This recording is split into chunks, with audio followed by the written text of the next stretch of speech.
amid an early voting surge. Here we go. Confusion. Yep, a little bit of confusion. Let's clear this up right now. As early voting in St. Johns County concluded its third day, over 40,000 residents have already cast their ballots. That's awesome. I went yesterday. I'm probably going to go today or possibly tomorrow.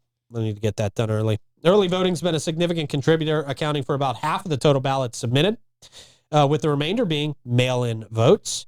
This robust participation reflects the community's engagement in the electoral process. We do have a high voter turnout here in St. Johns County, historically. Despite some of the concerns regarding voting procedures, St. Johns County Commissioner Krista Joseph raised an issue regarding mail-in voting after assisting her husband, who has ALS, with his ballot. She was informed that 2 stamps were necessary for mailing, despite the ballot envelope only having 1 square for a stamp. Joseph ensured her husband's ballot had the required postage, but expressed concern that other voters might not be aware of this requirement, particularly those out of state or deployed. In response to the concerns, the Supervisor of Elections, Vicki clarified that while 2 stamps are recommended due to the size of the 2024 ballot, the post office has been instructed to deliver all ballots regardless of postage. That's good. Yeah, I was going to say, can't we communicate with the postal office? But right. I understand that can be a confusing thing. So yeah, thank you, yeah, Commissioner. Thank you for bringing it up. I mean, that wouldn't even come to mind, and I wouldn't think to put 2 stamps on it if I did it. Right, so. right. So glad that she brought it up, and glad that Vicki Oaks cleared it up. Mm-hmm. You know, we've got one of the best, if not the best, supervisor of elections in the state of Florida. 100%. I mean, our elections run butter smooth here in St. Johns County. They Incredible, really do. And Vicki is very high on the integrity of the election process in St. Johns County. And, you know, our votes they get counted, and they're typically all in and counted within a couple of hours of the polls closing. It's great. They've got a great system.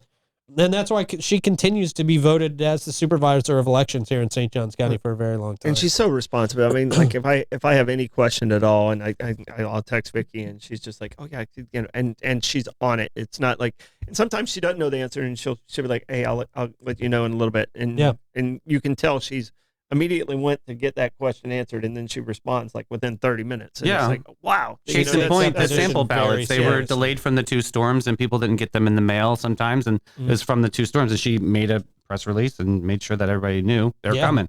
Yeah. Yes, sir. No, she's great. Yeah. She's great. We're lucky to have her.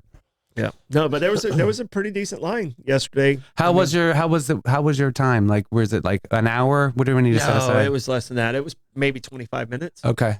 You know, but I already knew what I was doing, so I mean, I'd already read all the. I'm just in Hell Week mode with events, so I need to be in, I need to be out. So you know, and I was looking around the room, and I was like watching people like they are actually reading it when they get there, and I strongly suggest you read about the amendments before you get there. Yeah, let's make that efficient. You know, Good call. And no one really knows the judges, you know, so it's one of those things where it's rare one doesn't get retained. And if you don't know and you're not confident and you haven't done the research, you don't have to just fill in a square. Don't just vote for somebody you know nothing about. That's a good point. Or an amendment that you know nothing about. You can just leave it blank.